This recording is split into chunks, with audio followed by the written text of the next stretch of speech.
সেই সব ভাইদের প্রতি, বিত্তবান মুসলমানদের প্রতি আমাদের আহ্বান, আমাদের তরুণ আলেমদের মিডিয়া এবং লেখালেখি প্রয়াসে এখন আপনাদের সাদাকাত এবং বিনিয়োগ শুরু করুন। আর অবহেলা করার সময় নাই। দান করেন, বিনিয়োগ আখিরাতের বিবেচনায় উত্তম বিনিয়োগ।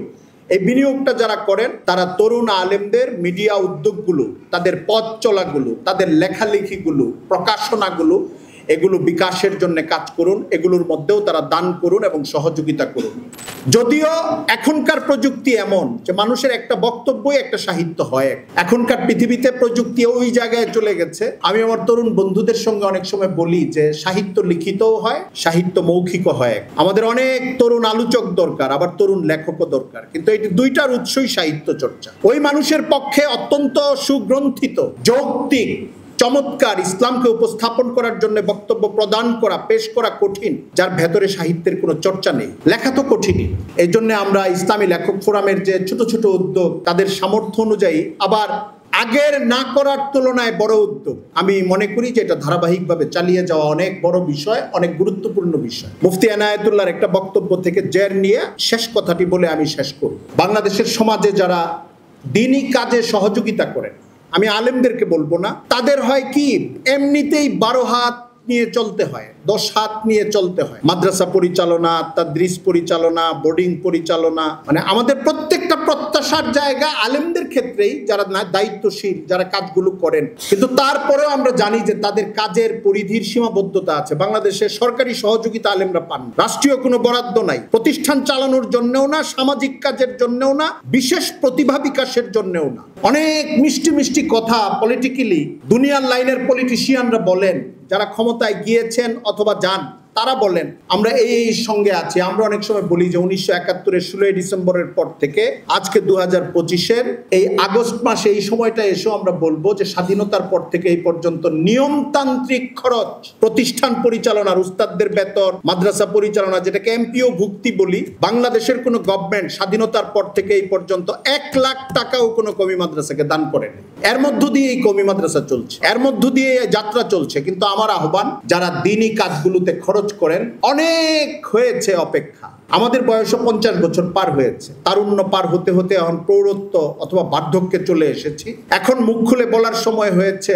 আপনারা যারা 10 তলায় একটা বিল্ডিং করে দিতে ভয় পান না, যারা নির্মাণের পেছনে কোটি টাকা খরচ করেন ইসলাম বিষয়ক কোনো খাতেই, সেই সব ভাইদের প্রতি, বিত্তবান মুসলমানদের প্রতি আমাদের আহ্বান, আমাদের তরুণ আলেমদের মিডিয়া এবং লেখালেখি প্রয়াসে এখন আপনাদের সাদাকাত এবং বিনিয়োগ শুরু করুন। আর অবহেলা করার সময় নাই। আজ থেকে 20 বছর আগে এই প্রসঙ্গে কথা উঠলে বলা হতো আমাদের তরুণদের মধ্যে মিডিয়ার জন্য তৈরি কয়জন, কোথায় আমরা ইনভেস্ট করব। আজ থেকে 25-30 বছর আগে প্রকাশনা করলে লিখবে কারা, এই প্রশ্নগুলো সম্পাদনা করবে কে। কিন্তু এখন বাস্তবতা, বাংলাদেশের বাস্তবতা হচ্ছে বহু মিডিয়ায় অনেক অতৃপ্তি নিয়ে আমাদের তরুণ আলেমরা কাজ করছে। এনায়েতুল্লাহর কথায় একটা বাস্তবতা ফুটে উঠেছে, যেটা আমরা বারবার বলতাম যে ইসলাম পাতা একটা দৈনিক পত্রিকার, এটাকে আমরা বলি অনেক বড় শপিং মলের নামাজখানার মতো। 24 তলা বিল্ডিং এর প্রত্যেকটা ফ্লোর অন্য কাজে, এক কোনায় একটু নামাজখানা দিলে আমরা খুশি হয়ে যাই যে এখানে একটা নামাজের জায়গা আছে, ভালো, এটা ভালো, ঠিক আছে। কিন্তু এটার দ্বারা বিল্ডিংটার চরিত্র নির্ধারিত হয় না। ওই বিল্ডিং এ অনেক ফুর্তি ফাট্টা হয়, অনেক বিনিয়োগ হয়,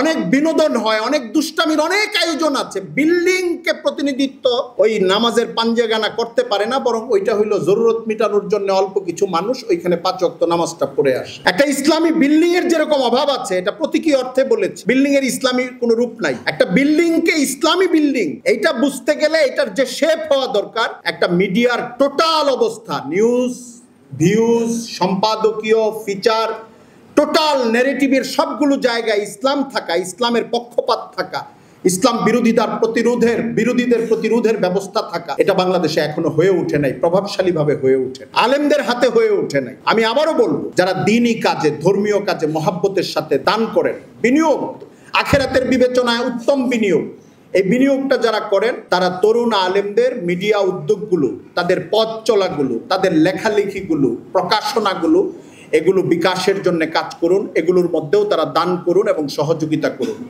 অনেক তরুণ এখন তৈরি হয়ে গেছে, এখন আর এটা বলার সময় নাই মিডিয়া কারা চালাবে, এখন আর এটা বলার সুযোগ নাই যে অনুবাদ কারা করবে, রচনা কারা করবে, এখন আর এটা বলার সুযোগ নাই যে সম্পাদনা কারা করবে। 25 বছর বা 22 বছর থেকে নিয়ে 42 বা 52 বছর পর্যন্ত বাংলাদেশে আমি মনে হয় না সংখ্যাটা বলার অধিকার আমি রাখি না, লেখক ফোরাম জরিপ করে বলতে পারবে হাজার খানিক তরুণ আলেম সাংবাদিকতা এবং লেখালেখি সম্পাদনা করার জন্য তৈরি অবস্থায় আছে। এখন তাদের পৃষ্ঠপোষকতা করা দরকার, সামনে কাজগুলো করা দরকার।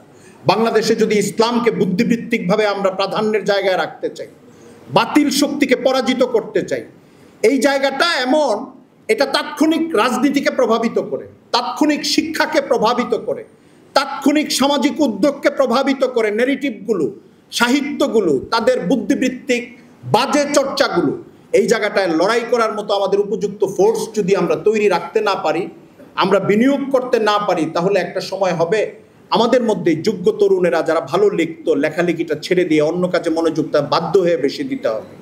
সে দর্শ তাদরিসের পাশাপাশি তার লেখালেখির যে সংগ্রাম, এখানে তার ফুয়েল যোগানোর কাজগুলো এখনকার বিত্তবান আমাদের দিনদার সমাজের একটা গুরুত্বপূর্ণ দায়িত্ব, তাদের অন্যতম একটা দায়িত্ব হিসাবে এটা তারা নোট করে নিক এবং সামনের দিনগুলোতে এই দিকটার দিকে খেয়াল রাখুন।